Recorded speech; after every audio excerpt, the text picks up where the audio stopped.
Okay. Good morning, everybody. We're here for our weekly Marion County Board of Commissioners. It is Wednesday, September 25th, 2024. It's 9 a.m. We're here in the Senator hearing room.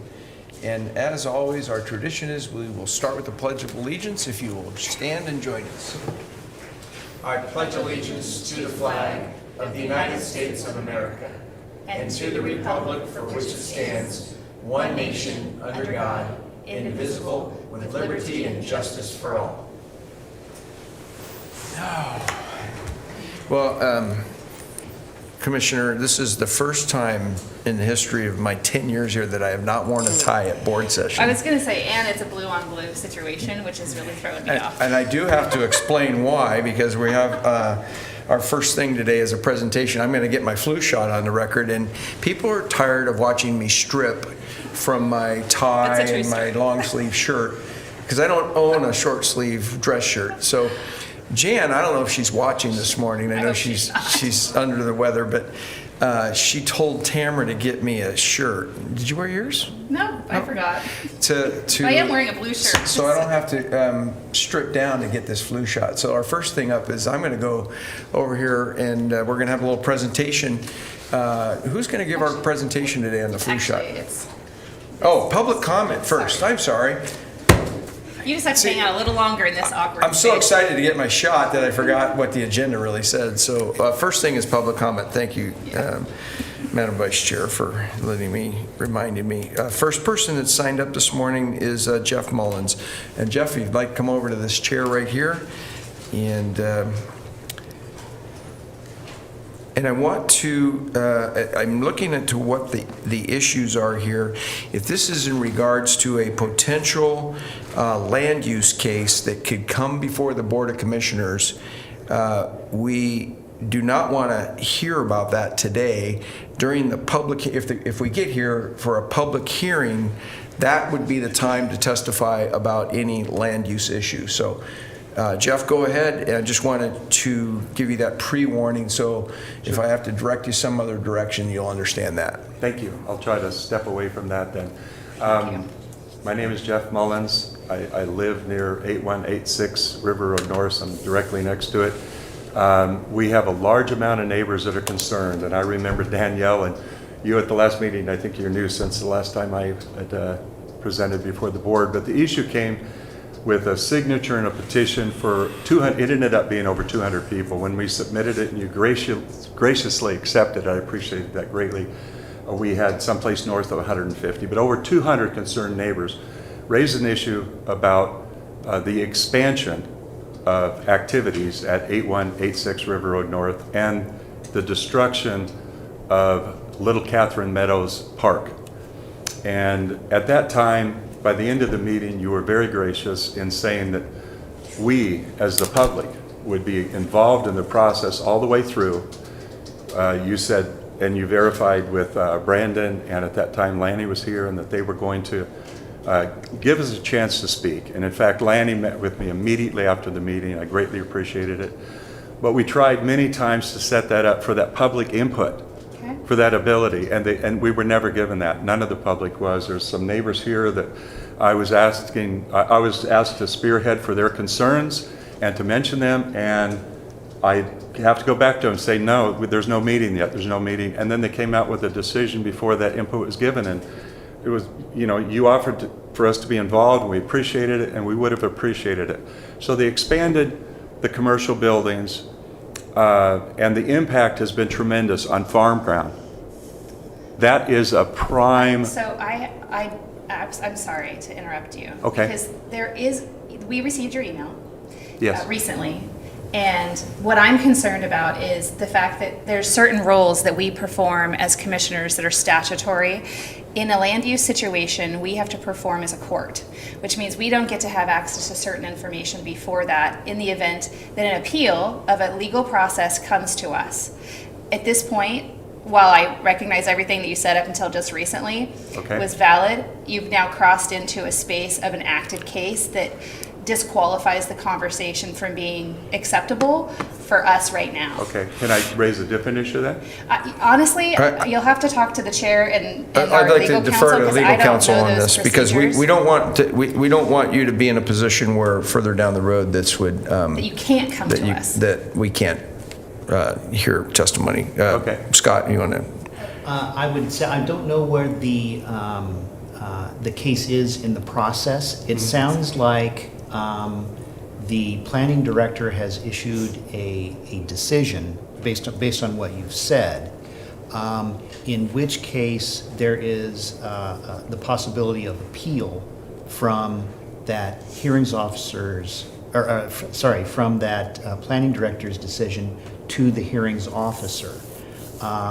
If the decision has been issued, the appeal rights would be stated on that planning director's decision. So because of that, and so the way the process works is when the planning director issues a decision, there's opportunity for appeal to the hearings officer. Then depending on the outcome of that decision before the hearings officer, there's an opportunity for appeal to the board. Yeah, I was going to step away from that. I don't know which email you're referring to. I don't think that's mine. Okay. And I was told this morning they have not issued a decision. Oh, okay. So, Okay. I used to conduct hearings for the federal and the state.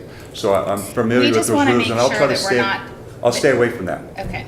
I just want to make sure that the process that is available to you is available to you, Right. and we don't end up getting cut out of it. Yes. Because what's above us isn't friendly. Okay, I absolutely, I appreciate that warning, Okay. and like I said, I'll try to stay away from Thank it. you. Keep me in bounds, keep me in my lane.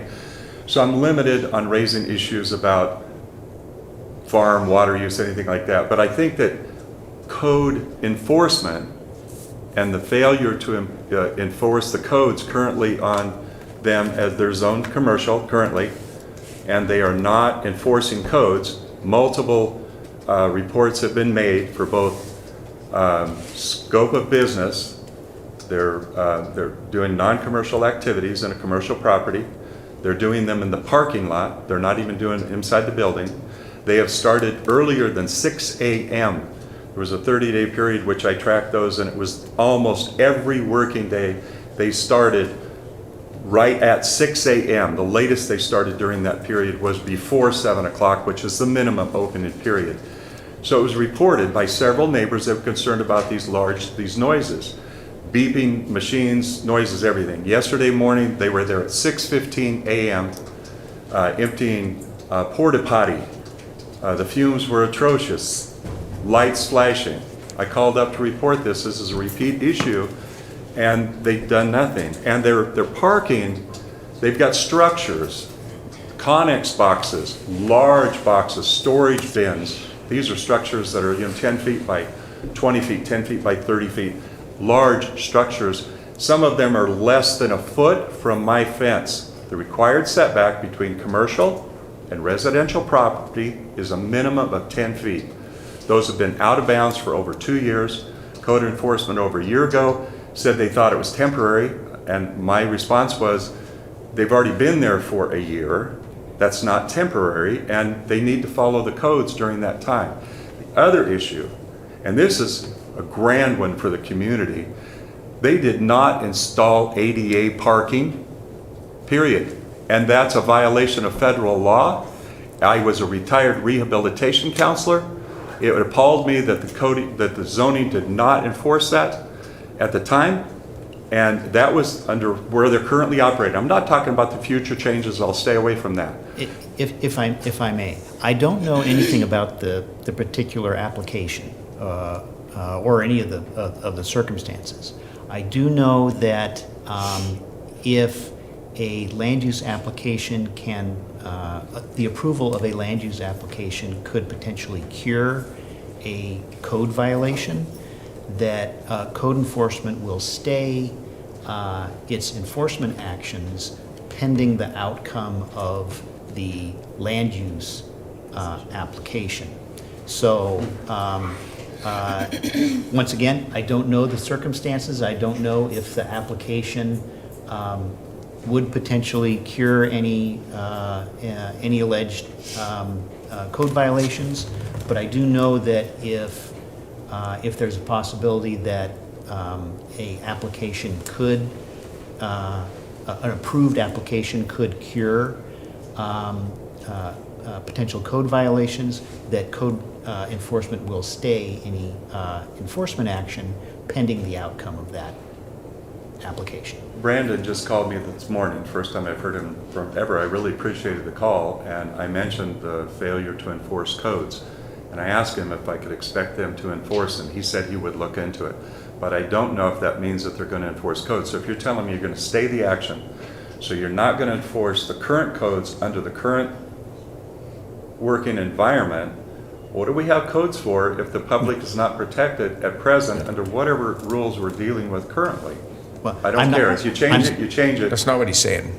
Right. Yeah, I'm misinterpreting then, excuse me, please. I'm not necessarily saying that codes are not going to be enforced. I'm saying that the enforcement will be stayed if the application approval of an application could potentially cure a code violation. Once again, I don't know the circumstances Okay. Of this, so I don't know if the application could potentially cure any alleged violations or not. But Okay. I put that out there so that, to provide a little context. Thank you. In case the application could potentially cure.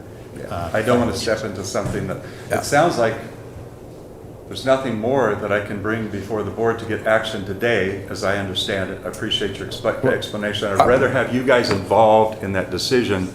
I really would. Jeff, I will say this, that we will follow up on the code violations, because if there's code violations that are pending, we can have our Sheriff's Department follow up on those code Well, it's a violations. plan, it'd be planning, it'd be Yeah. in building codes in that enforcement Yeah. space, and what they would, and Brandon will follow up with us because he Right. watches these board Yeah. meetings, so he knows that you're here. And I communicated with him yesterday based on an email that the board received in a quasi weird direction.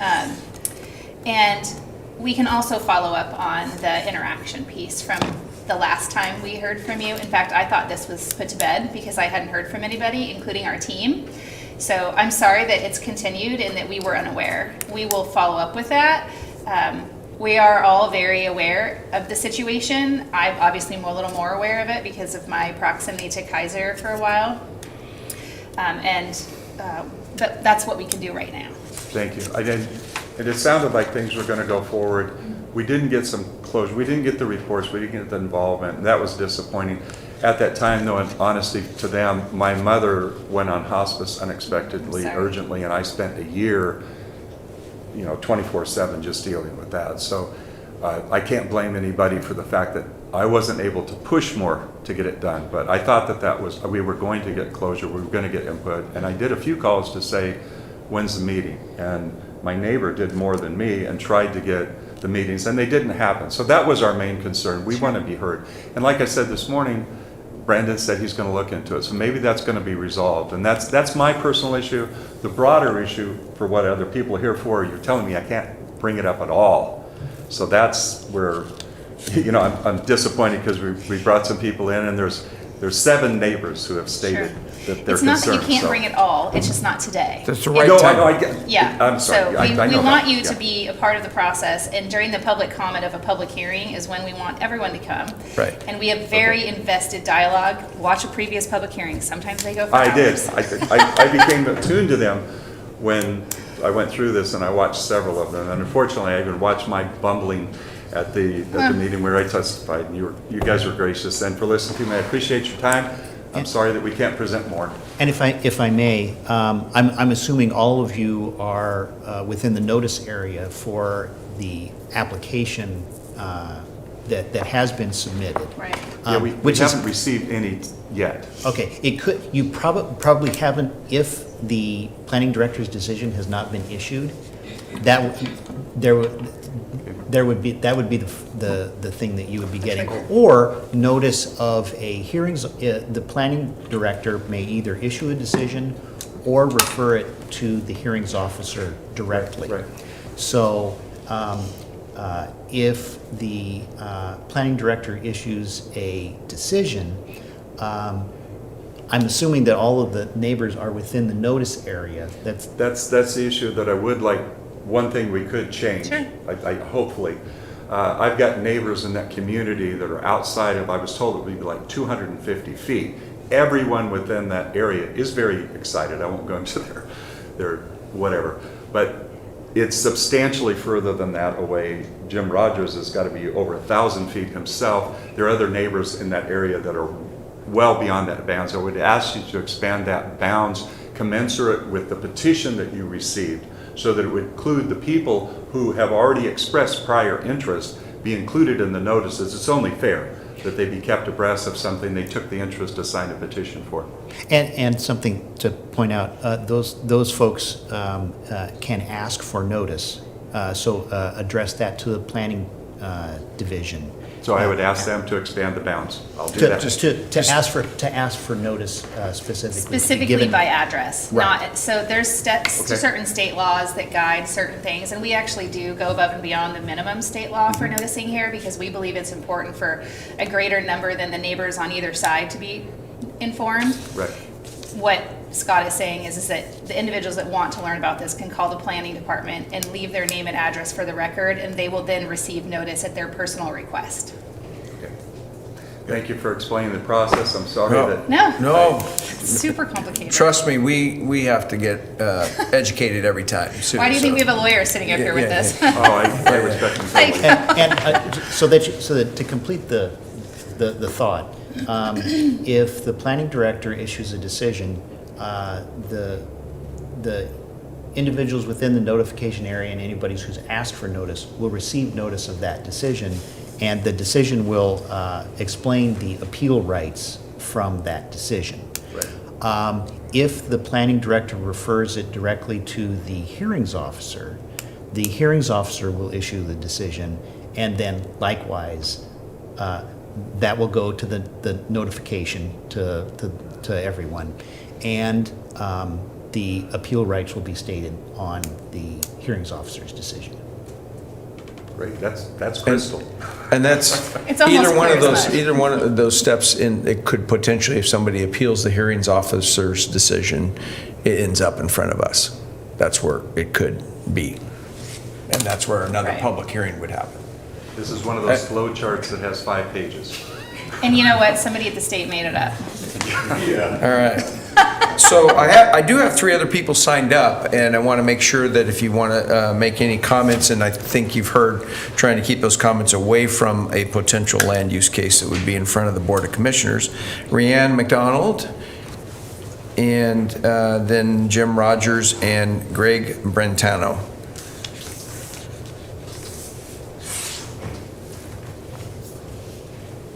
Good morning. Just introduce yourself for the record. Good morning.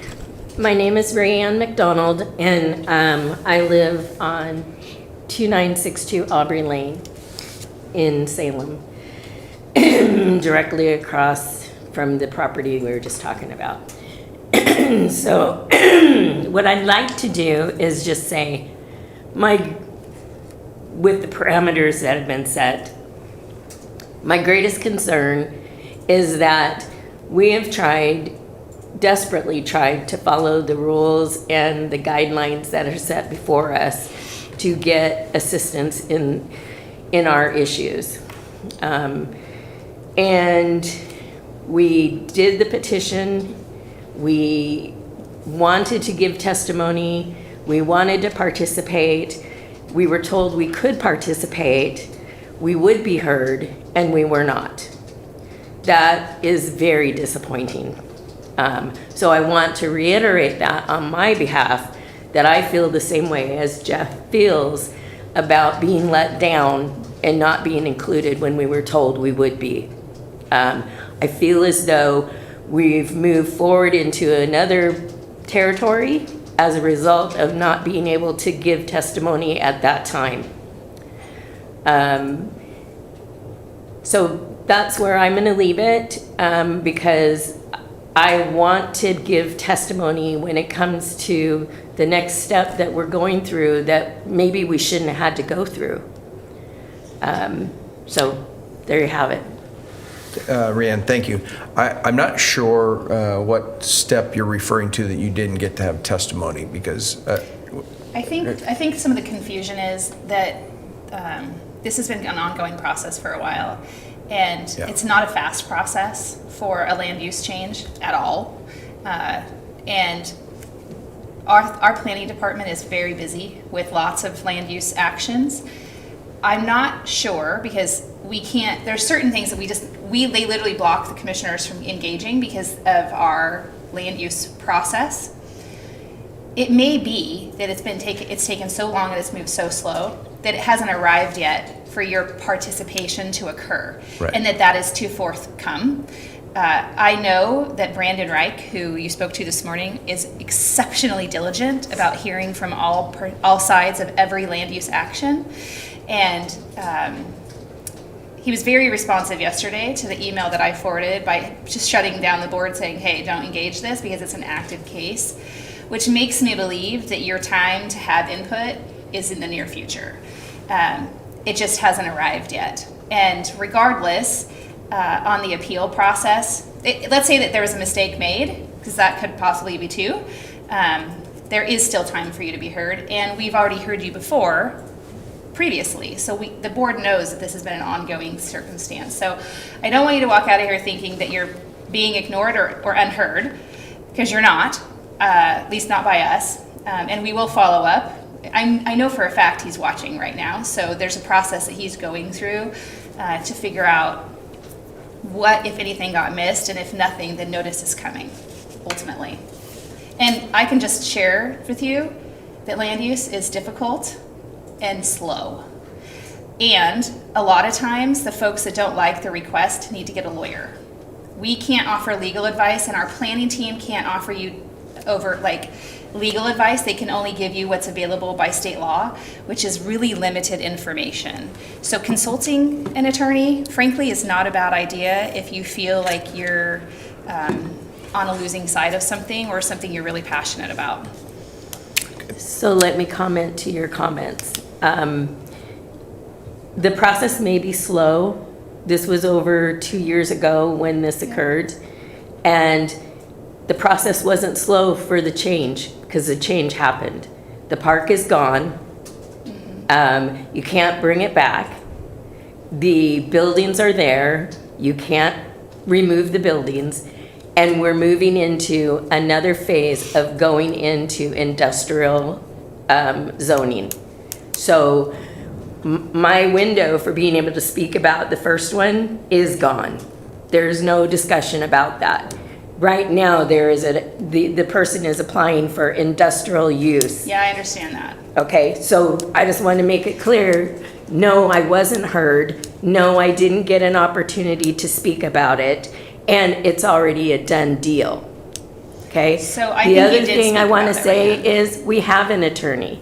Good. That's the only advice that the county has given me is get an attorney.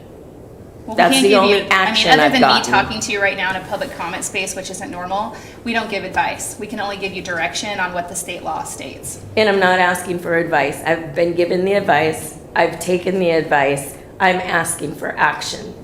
Great. thank you. Okay, Jim Rogers.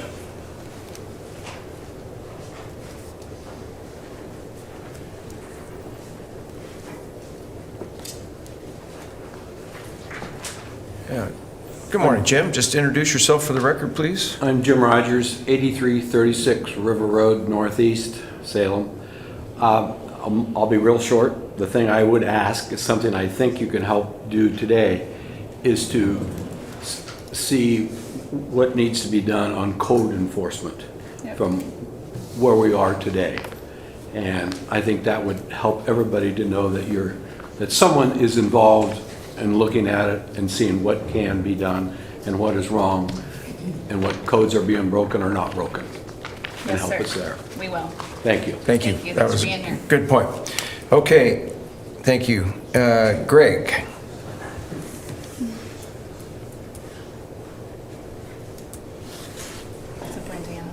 Good morning. Just morning. introduce yourself for the record. My name's Greg Brentano. I live at 3025 Quinnaby Road. I'm just east of this property, and I don't have a whole lot to add here, other than we were not involved in the process. And my main concern is all the water runoff. We have so much water on our property already during the seasonal rains, and I'm just concerned about the zoning and what's going on over there. So I don't really have a whole lot to add. Okay. Thanks for being here. Yeah, thank you very much. Thank you all four of you who came in today for your time and participation in a process that we'll find some way to get through it in the future. So appreciate it. Thank you. And you can stay and watch flu shots. If you haven't got your flu shot, make sure you get your We flu maybe shot. brought extra. Yeah. So, all right, that concludes our public comment. I don't believe we have anybody else signed up. Thank you, Commissioner, for making sure we got the public in front of me, right? All right. So who's gonna? Oh, see ya. Who's gonna? We'll see do you our again. Flu shot presentation this morning, and then I'll be the guinea pig. Welcome.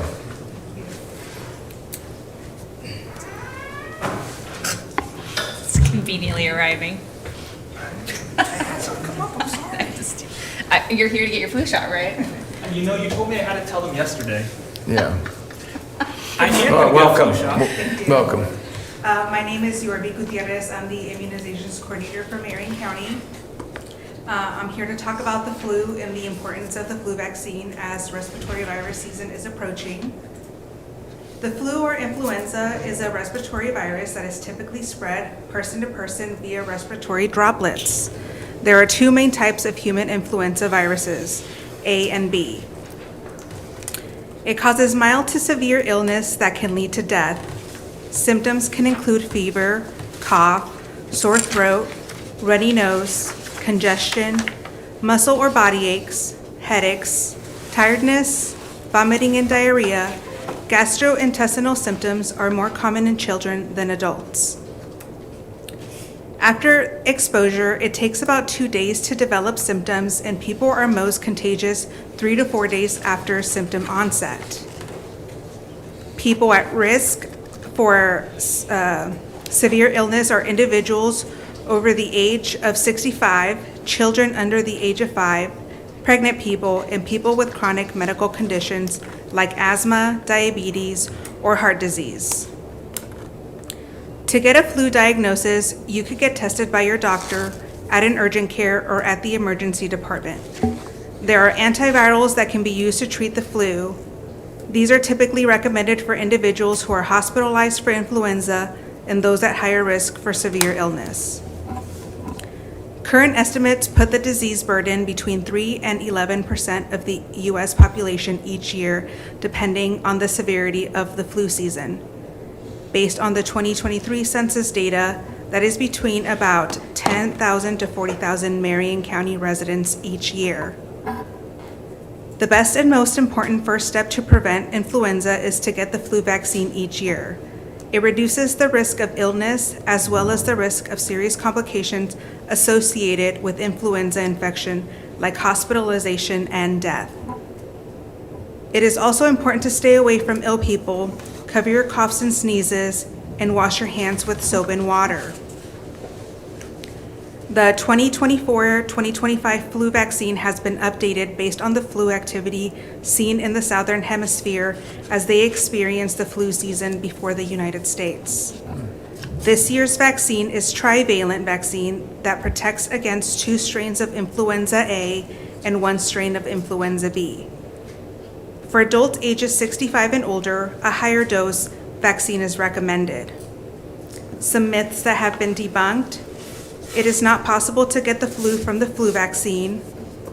The flu vaccine is estimated to prevent between 40 to 60% of infections among the overall population.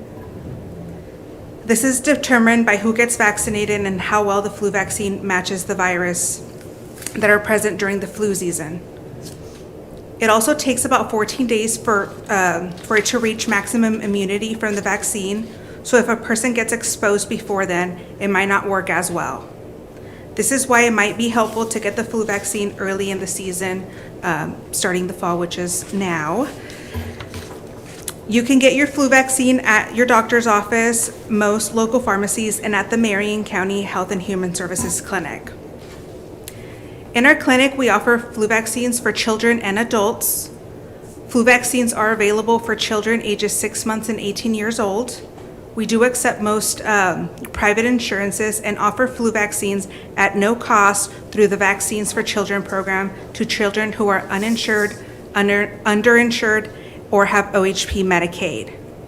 For adults 19 years and older, we accept most private insurance and will offer low-cost flu vaccines to adults who are uninsured. Thank you. Really good.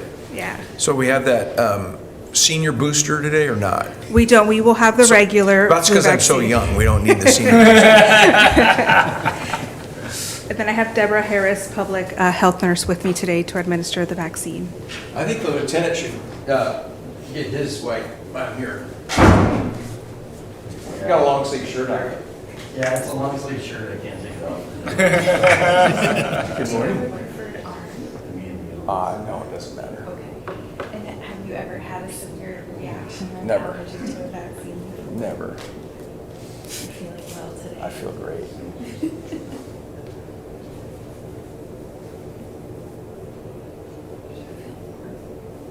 Well, I worked out, so that's probably it. That's still. probably it.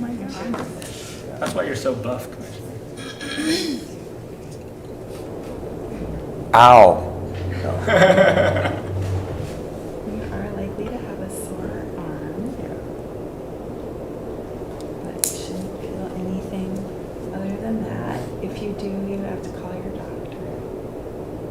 Should be fine. Okay. We have a snazzy Band-Aid for you. This is what one my grandson will like.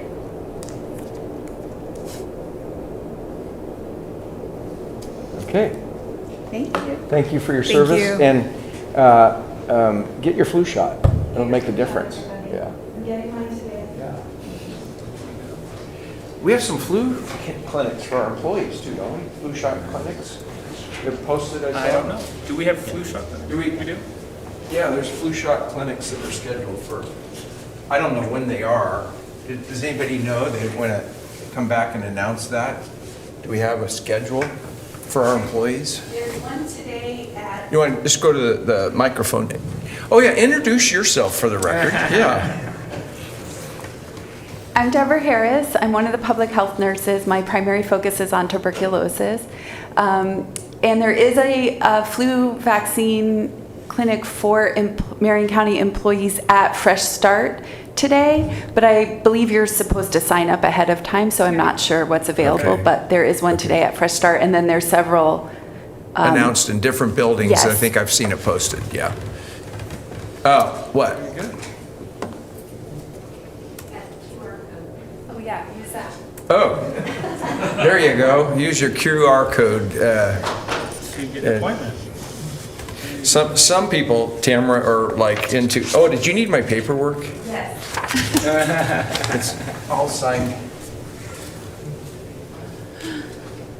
Thank you. Thank you. All right. You're so good getting healthcare on camera. Oh my gosh, you know, I don't film my workouts though, because that would be embarrassing. Getting a shot's no problem, but seeing me sweat, that would be bad. Okay, consent calendar, I can't remember whose turn it is, whichever one. I'm happy to do it. It doesn't Okay. matter to me. That's All just right. because it's short. It was short when I did it last. It was one item. So I think it's my turn. I still will do it. And I don't know what's coming next Glad- week, glad just to to see be you. for the record, in case it's 3 pages long. I move to approve the consent calendar under Board of Commissioners. Approve amendment number 2 to the subrecipient agreement with the City of Mill City to reduce American Rescue Plan Act funding in the amount of $784,631.73 for a new total of $215,368.27. Close the contract with the city and reallocate the funding to Marion County. Approve the memorandum of understanding with Marion County Public Works in the amount of $784,631.73 for the completion of the American Rescue Plan Act Mill City Sewer Improvement Project through December 31st, 2026. Approve an order delegating authority to the Marion County Chief Administrative Officer to execute an incoming funds grant agreement with the Oregon Criminal Justice Commission in the amount of $812,946, excuse me, for the Behavioral Health Deflection Grant Program. Under Public Works, approve the purchase order with Roberson Motors, Inc. in the amount of $133,634.50 for the purchase of 3 2025 Dodge Durangos as part of Marion County's annual light-duty fleet replacement program through April 30th, 2025. And approve the purchase order with Premier Truck Group in the amount of $332,243 for the purchase of 1 2025 Freightliner 10-yard dump truck with plow, sander, and pre-wet system controls to replace an existing truck that is at the end of life through April 30th, 2025. I'll second the motion. We have a motion and a second on the consent calendar. Any further discussion? Yeah, I just wanted to make sure that, for the record, the items 2 and 3 are combined for individuals in the community that might be wondering why we're taking ARPA money back from Mill City. We're reallocating it to a Mill City sewer project that's short about $25 million. And this is a partnership with the city. It's a very transparent process, but complicated. And I'm grateful for the city to be able to maneuver their budget, to be able to contribute this to that large gap to get that project done. Good point. Any other discussion? Hearing none, all those in favor signify by saying aye. Aye. Aye. Okay. First action item is under Board of Commissioners. A board appointment to the Intellectual and Developmental Disabilities Advisory Committee. And Karen, welcome. All right, good morning. For the record, my name is Karen Perkins, and I'm the program manager for the Intellectual and Developmental Disability Program here in Marion County. I'm here to request consideration for one candidate for appointment to our Intellectual and Developmental Disability Advisory Committee. As you may know, the IDDAC is a group of volunteers who serve as a structured advisory group to our IDD program here in Marion. Their purpose is to support effective development, planning, and operations of the Marion County Community Developmental Disability Program, and support oversight of local resources and services that address the needs of individuals with IDD. Melissa Phillips has applied and has been recommended for appointment to our IDDAC, and she's here with me today, and I'd like to give her the opportunity to introduce herself and share a little bit about her interest in joining the committee. Thank you. Welcome, Melissa. Thank you. Thanks for having me. My name is Melissa Phillips. I'm a program manager for HDE Home Care. We serve individuals who experience intellectual and developmental disabilities in Marion and Polk counties. I also have personal connections with friends and family members who experience intellectual disabilities and look forward to helping advocate for them on this committee. Fantastic. So have you participated in the committee already? I have participated in, I think, 3 of our meetings at this point. Yeah. What have you gleaned from the committee? It's been kind of interesting to hear how we make sure individuals are protected from abuse, for example. Also, what some of the resources that are available to them via grants to ensure that their safety in the case of, for example, an emergency. So, yeah. Great. Glad you're already participating before you even get formally appointed. Thank you. Shows enthusiasm. So, You've chosen a good committee with a great team. yeah. They are. How did you hear about it? Actually, at the resource fair back in March that Karen facilitated. It was a great opportunity to meet some of the folks that were actually already on the committee and speak to them about it. Is there anything specific that you're hoping to navigate or engage in this process? I'm just hoping to learn a little bit more about the opportunities for people who are experiencing this type of disability in our community so they can actively participate and get resources that will help them live successful and hopefully as independently as they possibly can. That's great. Yeah. Thanks for doing it. Yeah, fantastic. Okay. Commissioner, would you like to, Karen, anything else you want to add? I don't have anything else. Okay, thank you for your work and the recruitment, how that all works. Yeah, thank you. Thank you. Commissioner? Okay, Mr. Chair, I move that we approve an order appointing Melissa Phillips to the Intellectual and Developmental Disabilities Advisory Committee with a term ending June 30th, 2028. I second the motion. Yeah, motion and a second. Any further discussion? Hearing none, all those in favor signify by saying aye. Aye. Aye. Aye. Okay. Thanks for being here. Congratulations. Thank you. Thanks for your service. Appreciate it. Karen, thanks for yours too.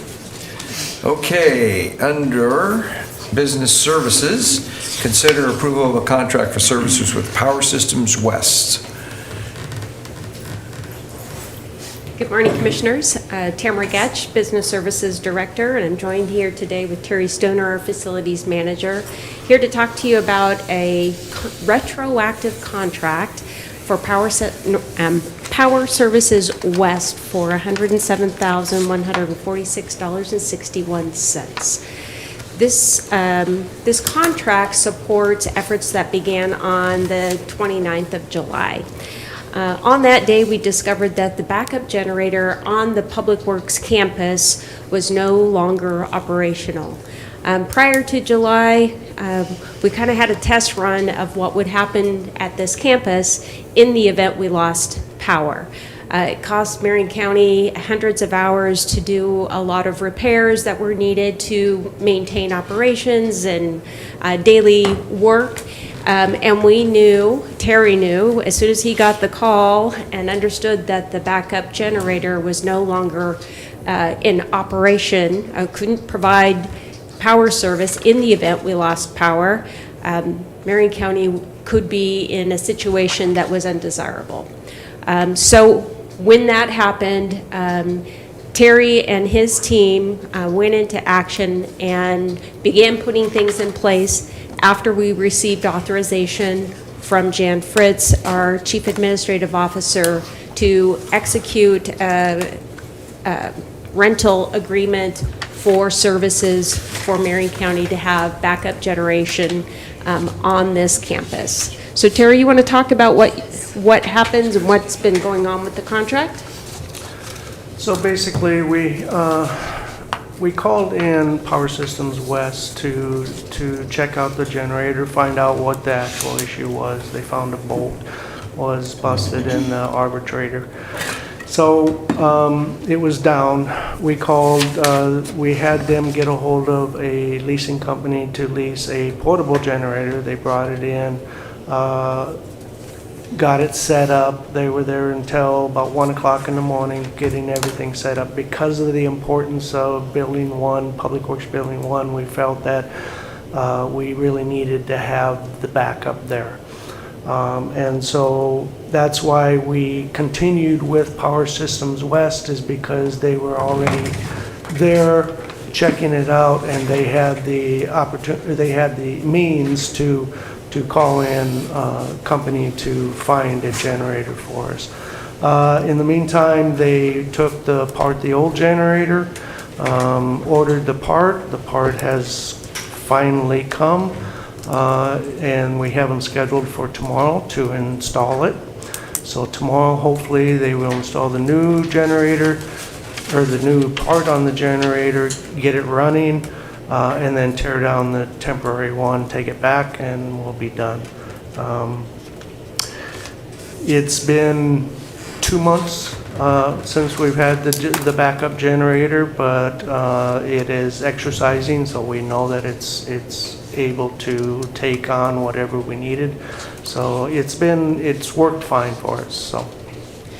So the reason why this is before you today is so that we can provide payment to Power Systems West for the services that they provided Marion County, and we can get rid of the temporary backup generator by Friday and stay within the contract parameters. Yeah, we appreciate saving that extra money, so all the work that you do. I also want to just say thank you to Kendall, our electrician. He worked tirelessly alongside the rental company to ensure that it was meeting the needs of the county. Great. Appreciate it. Okay, any questions?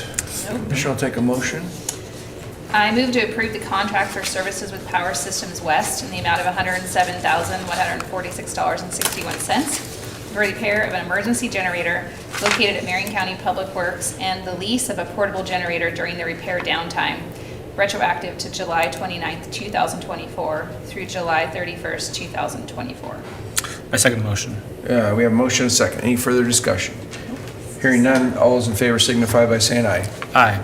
Aye. Aye. Great. What did I say? She's correcting my closing date, December 31st, 2024. Okay. Apparently I said July twice. So noted. Okay. Thank you so much for your time. Thank you. I'd like to ask for unanimous consent to move Public Works and Sheriff's Office up in front of the Health and Human Services so we can get them going on the road. Is that okay? Yep. All right. So under Public Works, Ryan, we've got consider approval of an updated local agency certification program agreement with the Oregon Department of Transportation.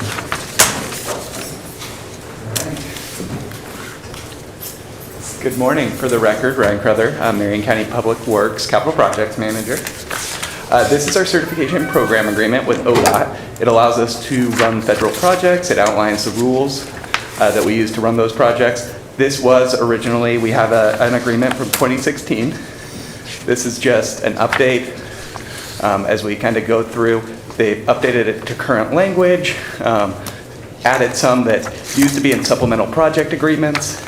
So ultimately, it doesn't change how our program will work, how we run these projects. It's just a new agreement with ODOT. There are currently 12 certified local public agencies. We're one of them, 4 pending certification. So we're one of few agencies who get to run our own projects outside of ODOT. So with that, do you have any questions? Were there any changes to the agreement? There were. It's primarily language. Clearly. They updated their language. They made it more clear. They haven't changed any of the rules. Ultimately, all of the rules are still what the federal requirements require. So what they've done is made it more clear in that agreement. They've also, like I said, pulled in new requirements that they just kept adding to that supplemental project agreement and put them in this overarching agreement, so we don't have to see them every time we do an agreement. Some of the other things are they require quarterly reports where we tell them how much money we've spent. That's a program level requirement that we have. We've been doing it for years, but they're putting it into this agreement so that we can say, yes, we agree we are going to do that. Okay, thanks, Ryan. Yeah, this allows us to do our own projects and not have ODOT do them for us. So I think Exactly. the citizens of Marion County appreciate you keeping the certification in compliance. Commissioner, you good? I'm good. You ready for Take a motion? motion. Yeah. Mr. Chair, I move that we approve the updated local agency certification program agreement with the Oregon Department of Transportation that revises language and terms for the certification program that allows local agencies to deliver federally funded transportation projects with a term ending 20 years from execution. I second the motion. We have a motion and a second. Any further discussion? Hearing none, all those in favor signify by saying aye. Aye. Aye. Okay, thank you, Ryan. Thank you. You can get out of here now. All right, and Lieutenant, we're going to move you, consider approval of a contract for special procurement to allow the Oregon State Marine Board to conduct requests for quotes in the process county to purchase a replacement of Marine Patrol Program. For the record, What is happening? Today we are obviously on a, I don't know. Buy me a boat, is that what this is about? Oh my God. Okay. For the record, Toby Giddings, Contracts and Procurement Manager, here with Lieutenant Matt Wilkinson. So on He wants to buy you a boat? Is that what this is all continue Commissioner Cameron's jest, Lieutenant Wilkinson came to me and said he wanted a new boat. That's why we're here today. I wasn't going to do that. And then, You should, I'm thrilled that you did, and that it's Wilkinson. It's Right. on the receiving end. He's such a good sport. Look at I'm like, I'll play. Don't resist playing that song. The standard process for doing this kind of engagement is that the Oregon State Marine Board conducts a request for quote process to purchase the boats, gives the money to the county through an intergovernmental agreement, and then the county buys the boat. Because our thresholds are different, we need to be able to follow that process. We need to conduct a special procurement to authorize that. So that's what we're here in front of you today for. Do you have any further questions? Well, maybe just a clarification. This is not a boat for Matt Wilkinson's personal use. The business use. Why don't you talk about We've had that? a long-term agreement, intergovernmental agreement with the Oregon Introduce State yourself. Marine Board to provide. Introduce yourself for the Oh, record. I'm sorry, I'm Lieutenant. We all know. I don't know how close I have to be to this. Pull it close. Pull it close. Lieutenant Matt Wilkinson with Marion County Sheriff's Office. I oversee our East District, which includes Marine Patrol, Search and Rescue, and Forest Patrol.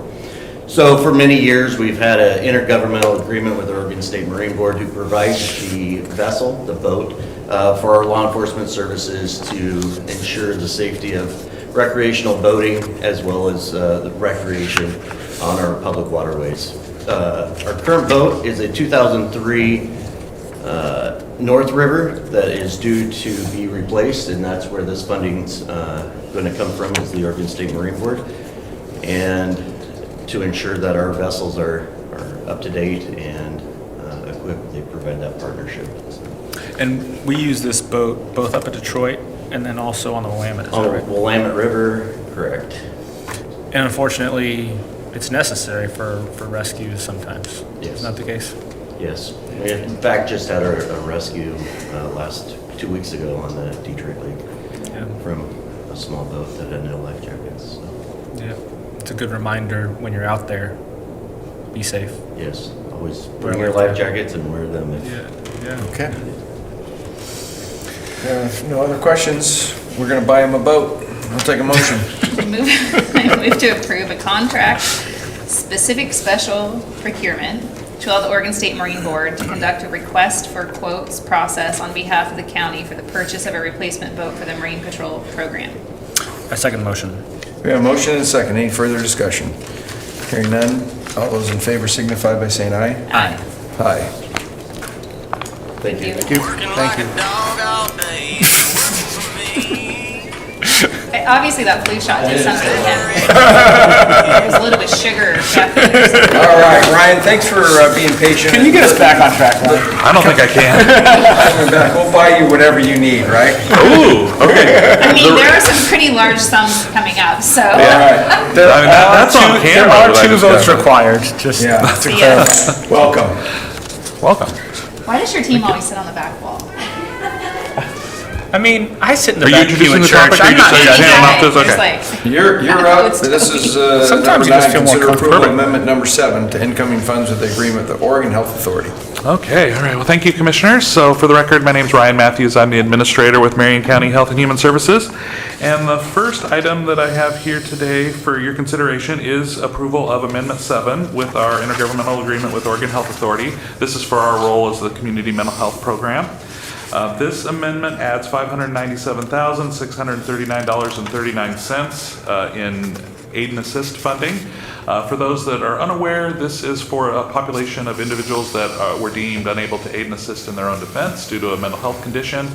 They are either, at that point in time, either assigned to us directly to provide community restoration, and that means we provide supports and treatment to either be able to determine that they are able to ultimately stand trial for whatever their charges are against them, or deemed never able, at which case, they go down another path. We also receive a population that is sentenced to the Oregon State Hospital for treatment, and then are released to community restoration upon completion of their period of time that they're allowed under the Mossman order to be in the Oregon State Hospital. So part of the reason that you're seeing an increase in funding for this is because of the Mossman order. It has put more of the burden on counties to provide these services that previously had been provided at the Oregon State Hospital. This particular award is linked to the $7.5 million statewide budget allocation that came through House Bill 5204. This was based on a cost analysis that all the counties participated in to determine the level of funding needed to sustain operations based on this increased caseload in community restoration across the state.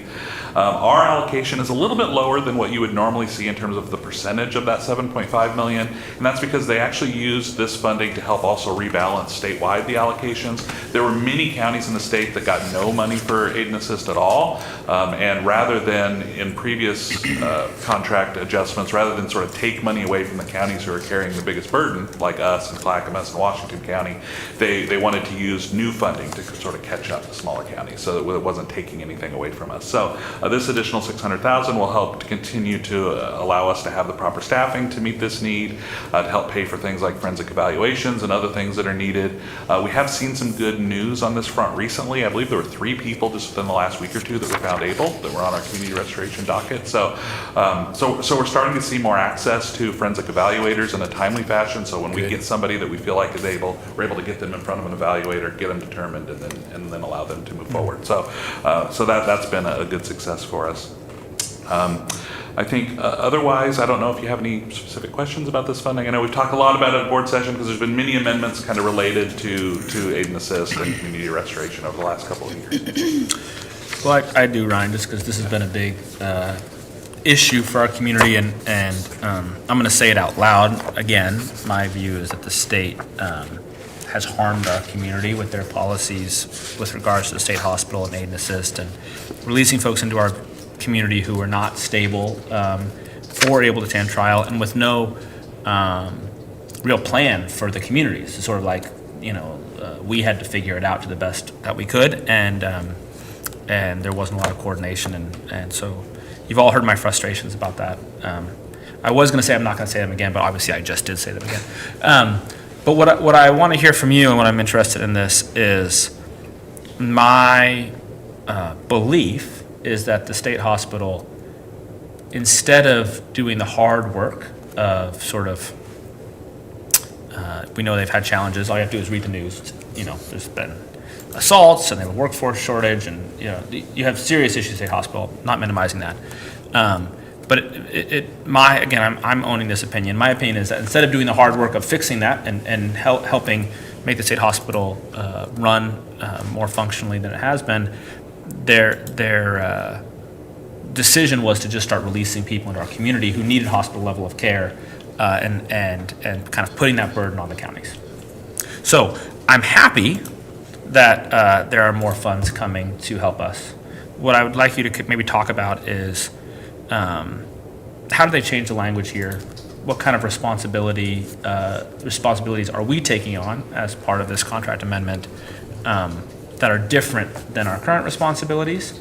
And my hope is that you can assure us that whatever responsibilities we're taking on, we have the ability to do those and do those well.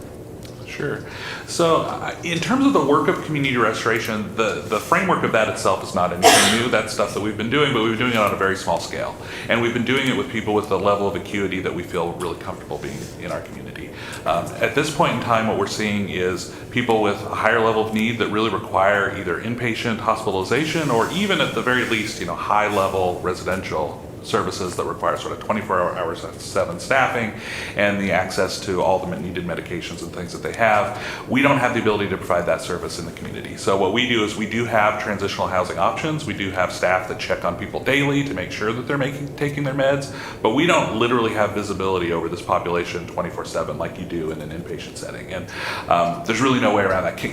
Counties just can't take that on. We don't have the capacity, we don't have the funding, we don't have the authority, really for that kind of work. So I think that's been the biggest shift.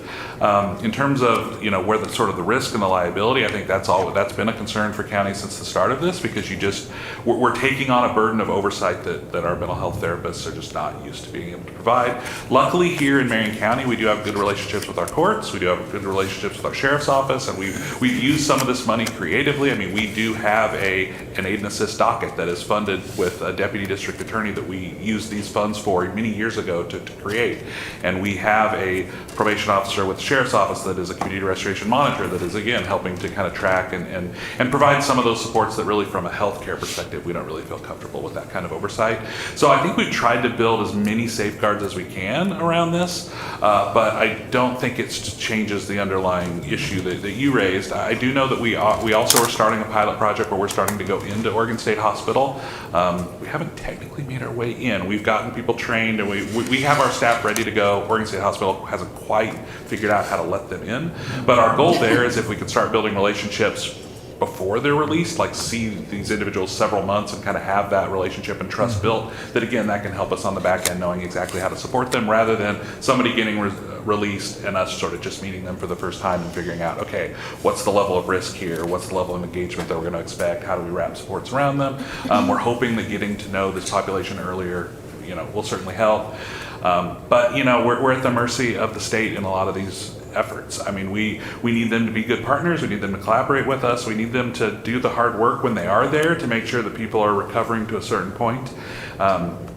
I don't have a ton of confidence that in many cases that is happening, but it's hard for us to always know all the factors that are happening behind closed doors, in the Oregon State Hospital. But I mean, I think your concerns are certainly valid ones. They're ones that we're conscious of. We're trying to make sure we have sufficient resources because community safety and also really positive outcomes for these individuals to make sure that they are getting as much support as we could possibly give them, even if it's not quite the level of care that what medically they might require. So we're dedicated and committed to that, and we realize how important it is, just for our overall community wellness and safety that this population not only receives the services they provide, but also that our community is safe from any potential risk and we mitigate that to the best that we can. Well, I think you highlighted the crux of the issue, which is if these individuals get the appropriate level of service and care they need, then they're not a danger to our community. Right. Part of what's been so frustrating is the state hospital, whose job it is to provide care to these individuals, in many cases, literally just walked them out the door without a plan.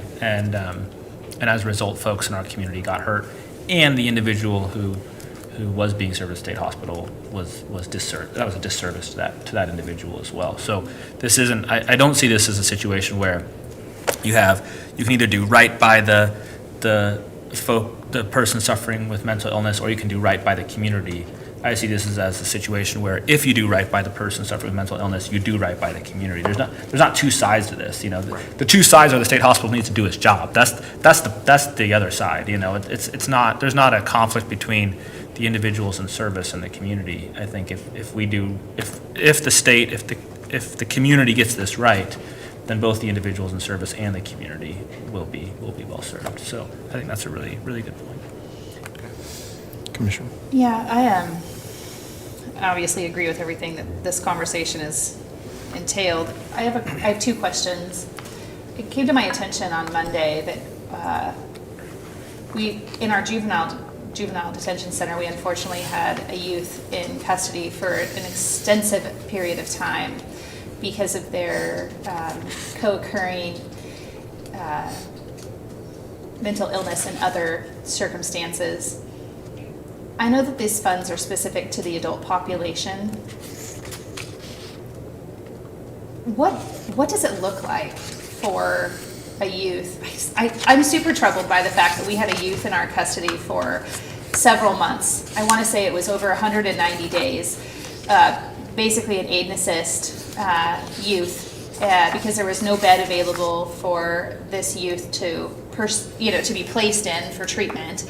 They can't go to the state hospital because they're technically a minor. They can't be released into the community because of the crimes committed.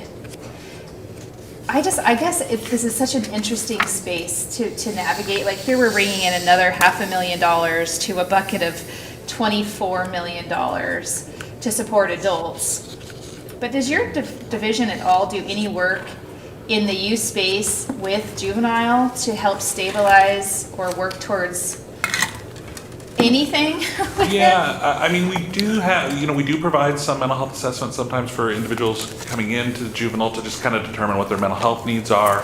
And there are some handoffs and referrals that happen like to our RAP program and others that we kind of collaborate with juvenile on. But these systems are really very siloed. So whereas we're very invested in the adult aid and assist population that we're involved with and the funding comes to us, the youth aid and assist is not on our radar because it's just not, it works more through the juvenile side. So they don't work directly with us. So we usually don't have any kind of awareness of really what's happening in that space other than once they get to the point where they can be seen in a community setting, like as an outpatient provider, we can potentially provide services and do that, but we don't provide like community restoration type services. It would be just, therapy or wraparound, services. So I do think that it's interesting how, Troy does a lot of work that really with our juvenile department does a lot of work that really crosses over into the healthcare space, and you've seen him hire, healthcare staff and addiction staff, and so it is interesting how those systems are pretty siloed, and I'm not sure that that is serving our youth in the best way. And so I do think we've had a lot of conversations in the past really about how I feel like there's just not enough capacity to serve our youth just in general,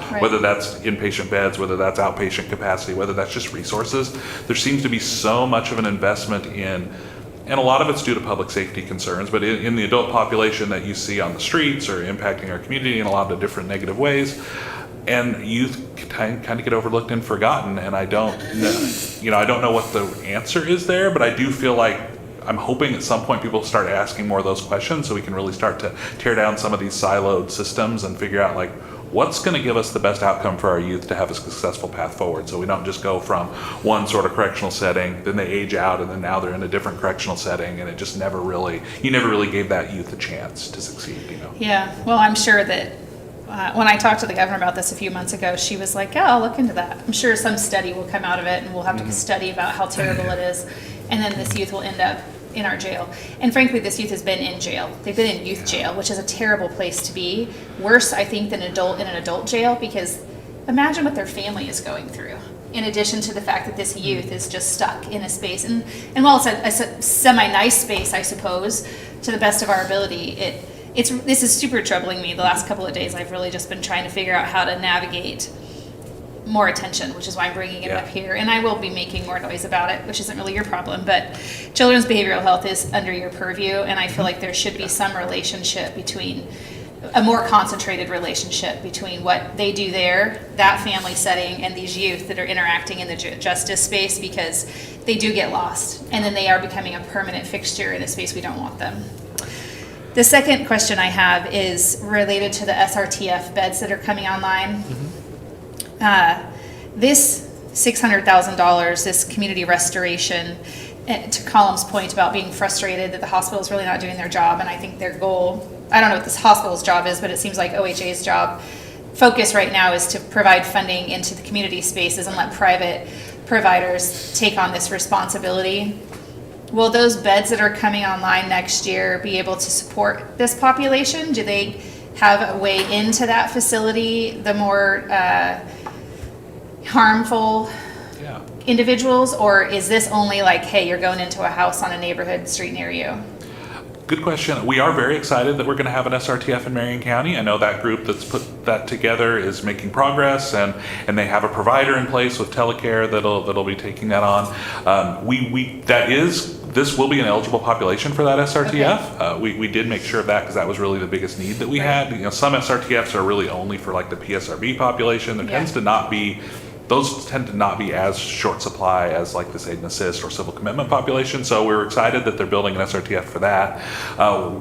There's never enough capacity. You have 16 beds; those eventually fill up, and when they're in those beds, you kind of don't know how long they could be in there, a year, 2 years. I mean, you sort of, at some point in time, you're going to be dependent on just the turnover and whether or not that sort of lines up when people come out of the state hospital. But we do manage the referrals for SRTFs within Marion County. So any referral into one of those beds will go through our exceptional needs care coordinator. You'll kind of hear that as ENCC is sort of the acronym there. That's within our adult behavioral health program, and we manage those referrals to all the residential placements within Marion County. So we certainly can identify individuals that we know are coming or involved in this aid and assist program and prioritize them at the top of the list to make sure that they get in over maybe some other lower risk individuals that if they are seen in a lower level, it's less of a community risk. So that is our role as the ENCC for Marion County to kind of manage those referrals and placements. And so we will have some ability.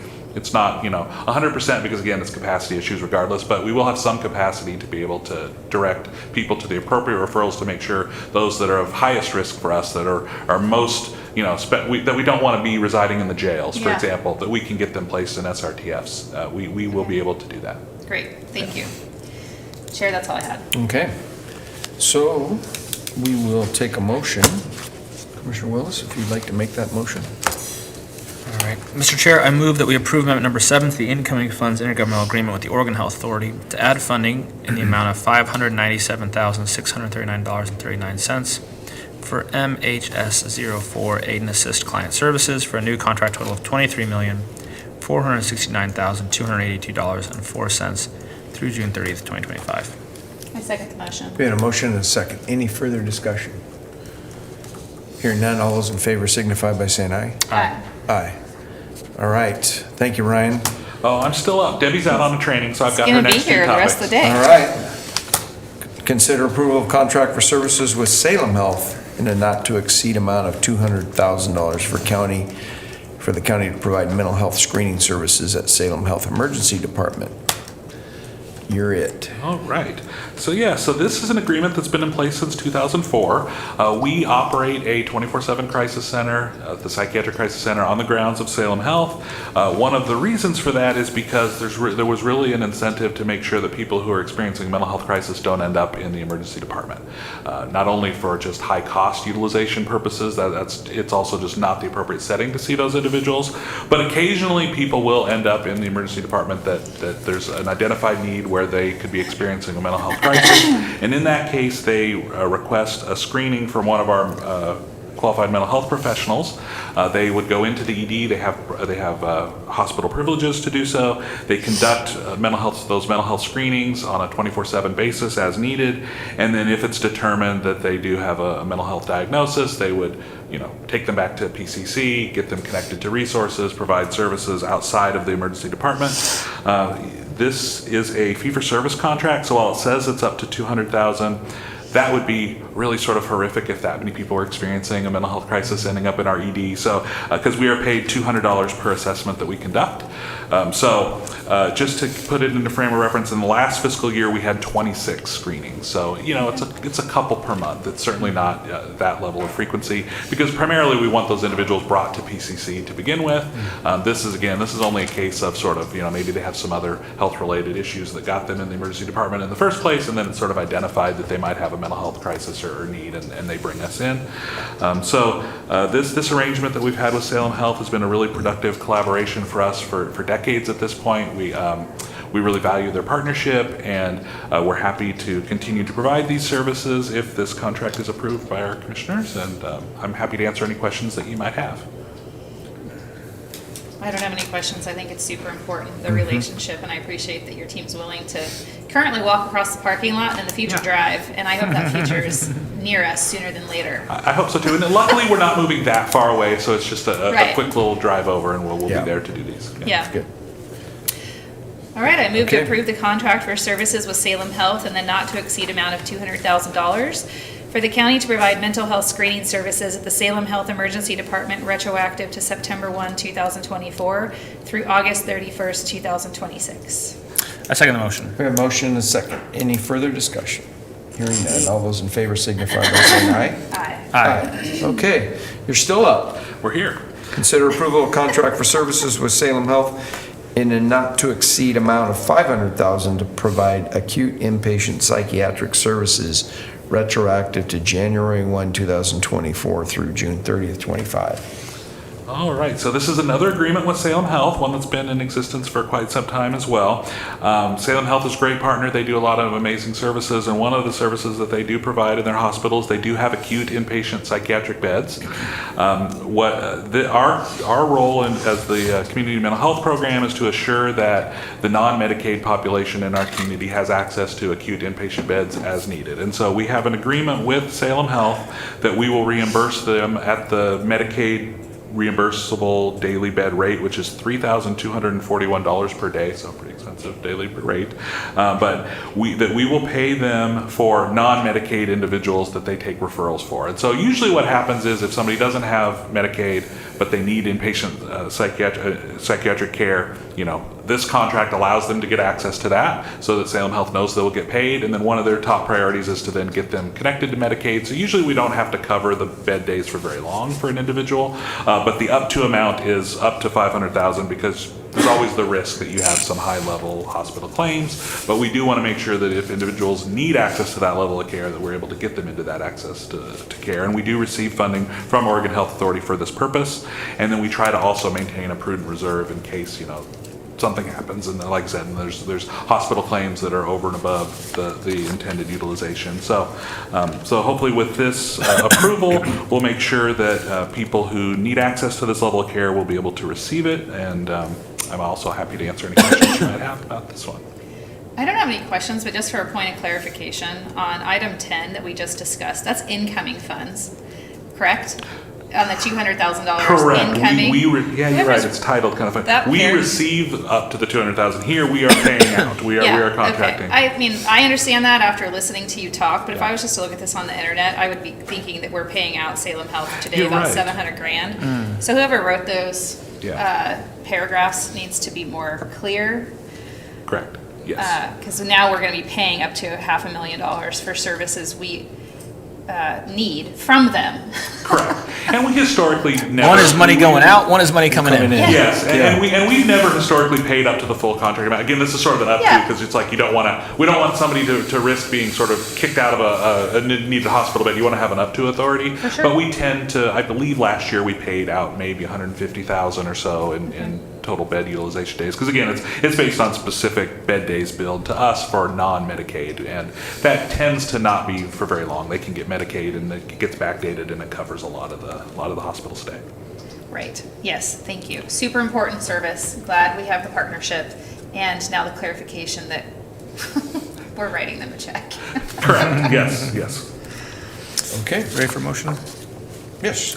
Mr. Chair, I move that we approve the contract for services with Salem Health in a not to exceed amount of $500,000 that we will pay them to provide acute inpatient psychiatric services retroactive to January 1st, 2024 through June 30th, 2025. I second the motion. We have a motion and a second for a contract that we will pay.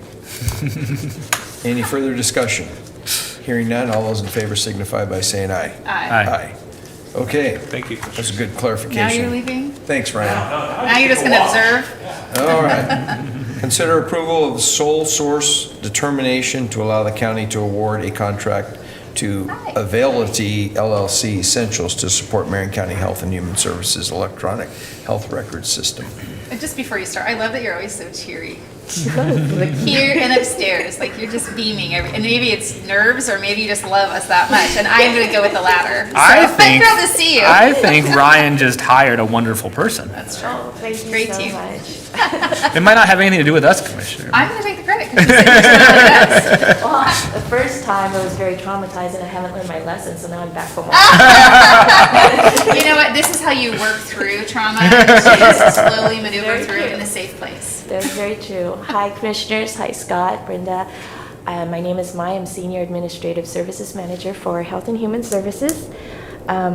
I'm here this morning to seek approval for the sole source determination for Availity LLC Essentials to allow us to contract with them as a primary medical billing clearinghouse for our EHR system. This clearinghouse will help us help providers, us, to connect with health plans, both local and nationwide, to process service claims. And it also provides patient eligibility and benefits, payment remittance, and claim status, along with authorization and referrals for processing and monitoring. We've been using Availity as our clearinghouse since the implementation of Dr. Cloud, or EHR, in April of 2023. And since then, our claims have been processing successfully and efficiently, but we will continue to monitor Availity's performance, and if there's any unsatisfactory services or concerns, we can prepare ourselves to set up another vendor in the future through the RFP process. Oh, are there any questions? Well, we have Toby here.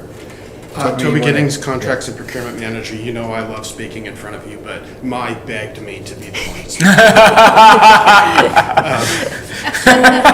It's just a morning of calm. It is. I started on that foot. Yeah, well done. Mai's team and my team have worked together to do all the required preliminary work for a sole source determination. A public posting was posted for public comment. No comment was received. So from a procurement point of view, we are completely in support of this process.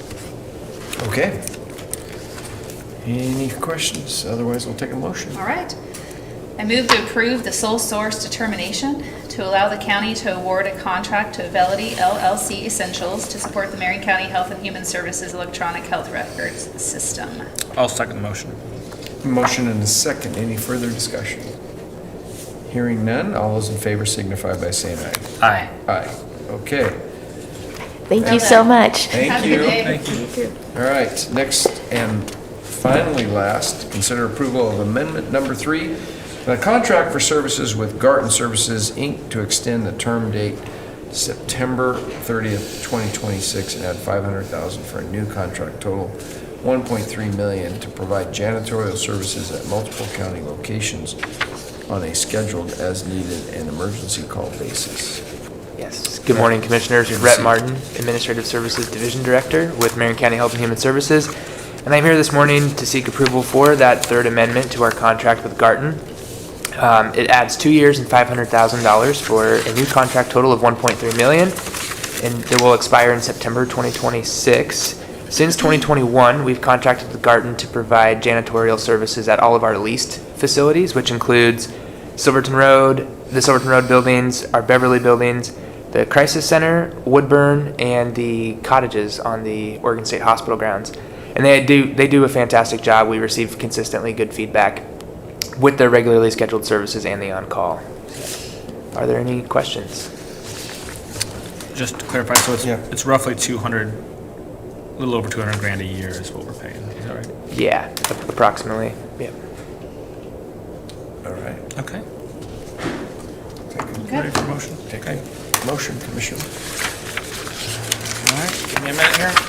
Yeah. Mr. Chair, I move to approve amendment number 3 to the contract for services with Garten Services Incorporated to extend the term date to September 30th, 2026, and add $500,000 for a new contract total of $1,300,000 to provide janitorial services at multiple county locations on a scheduled, as-needed, and on-call emergency basis. I second the motion. Need a motion and a second. Any further discussion? Hearing none, all those in favor signify by saying aye. Aye. Aye. Great. Appreciate everybody's patience today. It's no public hearing, so anything you want to say, talk about? Today is the Y luncheon. It's at noon. I'm sure there's seats available. If folks want to come down to the convention center at noon and support the Y. And then I'm going to an event tonight called Cow Pie Bingo. Sounds pretty great. Maybe I should have brought a change of clothes, but I didn't. It's for the McKay FFA group. Yeah. Future Farmers of America. It's a fundraiser. And what kind of activities do you I engage in have no Cow idea, Pie Bingo? which is why it just occurred to me maybe I should have brought a change of clothes. I don't know. I got invited by a group of youth, and I thought, well, sure, I'll give it a try. And anyway, Good for you. yeah, Yeehaw. FFA is an amazing program. I wish every school had it. It is. I still have. I was never an official FFA, but I have Dave Boyles, who was my business partner later in life. When I was young, I remember he was FFA, and I'd come up in the summertime, and I'll never forget. We were rebuilding this. It was like a 1935 Massey Ferguson combine. I mean, this thing had the wood paddles on it. There you go. Look at you. Maybe it was in the 40s. I can't remember. And I'll never forget. There was a guy up inside the chute, where this stuff gets pulled up in, and Dave had a welding torch, and I'll never forget that welding torch hit this guy's elbow. Oh, dear. Just like what? I was Ouch. like, oh my God. Ouch. We did so many fun things. I mean, wow.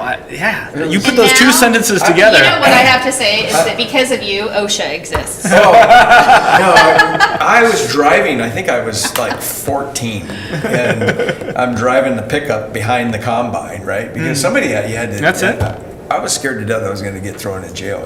Here I am in Oregon, from California, and it's like driving down the highway, following this combine in a big yellow truck that, by the way, had a bunch of brown streaks on the side from the chew that got. I'm not even going to go there. Look at you. Like, you were his- just living your little bit of Americana I there. still have his FFA jacket. I wore it to the fair a couple of years ago. It's Crater FFA. He went to Crater High School down in Central Point. So There you go. love that organization. 4-H, all that is just Yeah. so good. Who was I talking to at the fair about their kids, and they had paid their college tuition from the animals that they had sold at the fair. That's awesome. I had a roommate, his dad gave him 6 calves when he was like 12. It was like, you want to go to college, this is how you're going to do it. And that's how he paid for college. Raise these, sell them at the He fair. raised yeah. them, had more, At the auction. sold them, got more, Yeah. like It's a ran lot of it. work. Yeah. It's awesome. Well, and the other thing, this is going to date me, but I was searching for something to listen to while I'm traveling. You know, I like to listen to books on tape Yeah. and stuff. And ever heard of Earl Nightingale? Yeah. I used to listen to Earl Nightingale in my 20s, right? I was setting all these goals and stuff. And I started listening to Earl Nightingale, The Strangest Secret, the album. And it's really, really good motivational stuff about success. And he talks, this was way I back. thought it was only on record. I've never heard of this before. Well, no, I used to get cassette. You never heard of him? I've never heard of him. Google him. You would appreciate Earl My Nightingale. grandfather listened to him. Yeah, and I signed up for his monthly tape. This was when All right, here we cassettes, and I would get a monthly motivational tape. I've from heard of him. those. No, I'm kidding. Yeah. Okay. Yeah. You don't The have guy to- that was born you're into not old enough- the, you're into not the old enough to get flu Blu-ray shots yet. era. That's all. He doesn't even know what a DVD is. It's only Blu-rays for this guy. Yeah, I had a. Whenever people make millennial jokes, I always resent them just a little bit. It's great. I had a Suburban that I used to tell my kids that it went from cassette all the way to digital, and we just passed through the CD because we just put the cassette in and then we'd plug it into the phone, Yeah. you know, and listen to it. So. Yeah.